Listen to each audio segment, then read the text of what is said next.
Hello, I'm Derek Dohren, and today I'm going to be reading and reviewing A Letter to My Younger Self.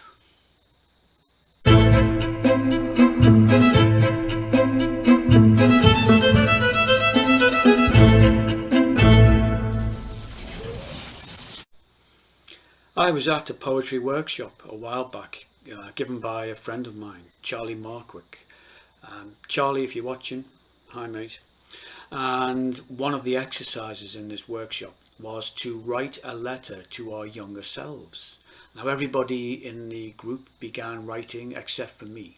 I was just paralysed. I sat there staring at the table, and what it was the thought of me as a child receiving a letter through the post from myself, from the future, just freaked me out. I mean, anything to do with time travel just freaks me out. And I could imagine receiving a letter, with a ridiculously priced first class stamp from the future, and thinking, God, where does this guy live? Neptune or something. And just the whole, I just couldn't do the exercise.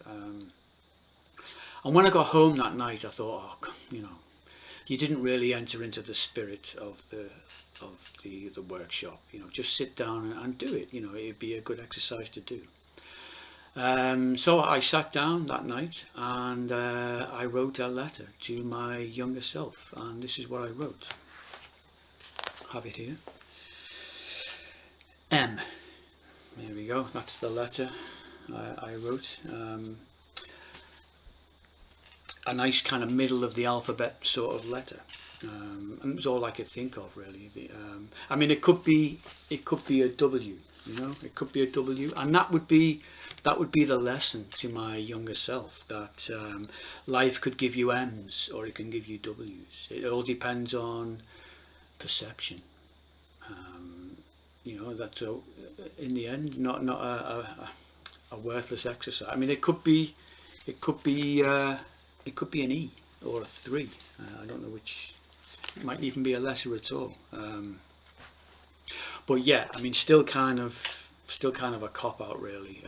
I think that I just couldn't get past this time travel thing. This weirdness, breaking the laws of physics, or bending them at least. And I thought maybe a more productive exercise for me would be to write a letter from my younger self to my current self. Now, wouldn't that be interesting?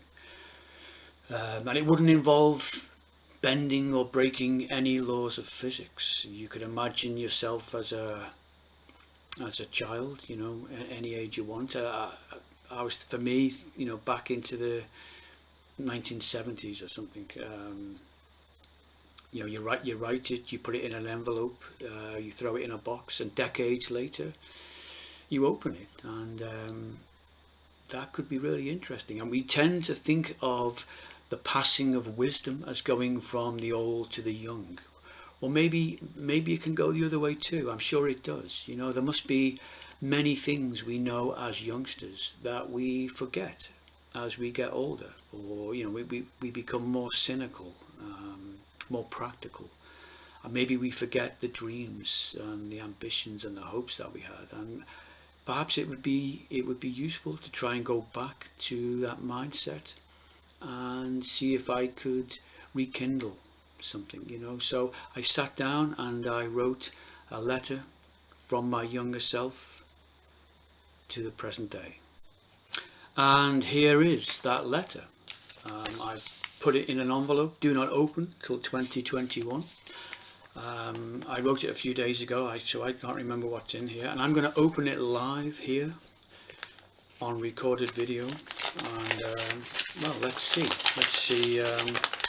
what we have here. A letter from my younger self to my current self.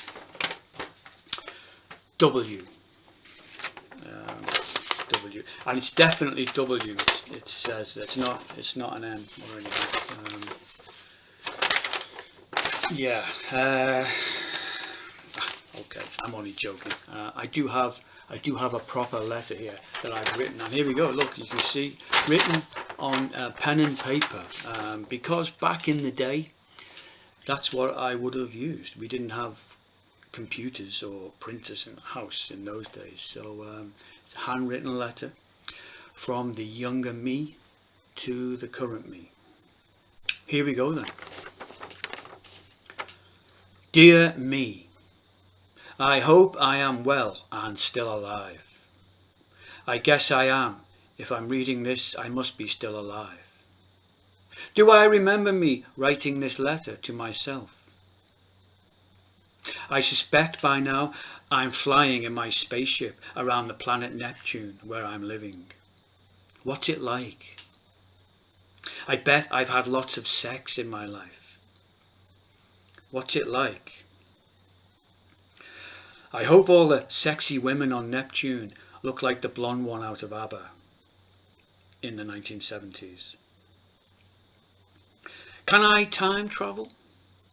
I just watched an episode of Star Trek on the television here in the 1970s. They were all time traveling all over the place. It freaked me out. Anyway, if I can time travel, maybe I'm here now, standing and watching me as I write this letter to myself. I would be from the year 2021, while I am here in the 1970s. But could two of us be in the same room together at the same time? There wouldn't really be two of us, because we are the same person, and one of us couldn't be there. I think it would be me. I'd have to go, whereas I'd have to stay. But I'm not really in the 1970s. I'm really myself from 2021, pretending to be me from the 1970s, writing to me in the year 2021, and hoping that during one of my time travel exploits, I don't lose this letter. I hope I'm not trying to have sex on my spaceship with a lady who looks like the blonde one out of ABBA in the 1970s, when I'm trying to read this letter in 2021. My advice to myself in the future is not to time travel, because the very thought of it freaks me out. Stay where I am. It's probably safer on Neptune than here. And buy shares in Apple. Mine sincerely, me. There's a PS on that letter. It simply says W. W, I think, for wonderful, you know, telling myself that I'm wonderful across all eras. Or it could be wanker. It would, I think either would fit. The last bit about buying shares in Apple, that doesn't really make any sense. It needs to be the other way around. You need to buy them in the past, not the future. So I think I was getting a little confused by that point. Okay, I think that's it. What a useful exercise. And maybe it's something you could think about doing yourself. You could write a letter to your younger self, and then maybe you could follow that up with a thank you letter from your younger self back. That might be a worthwhile exercise for you. Or not, whatever. Anyway, please like and subscribe if you haven't already done so. I'll be back very soon with a proper poem, I hope. And in the meantime, take care. Thank you. Bye.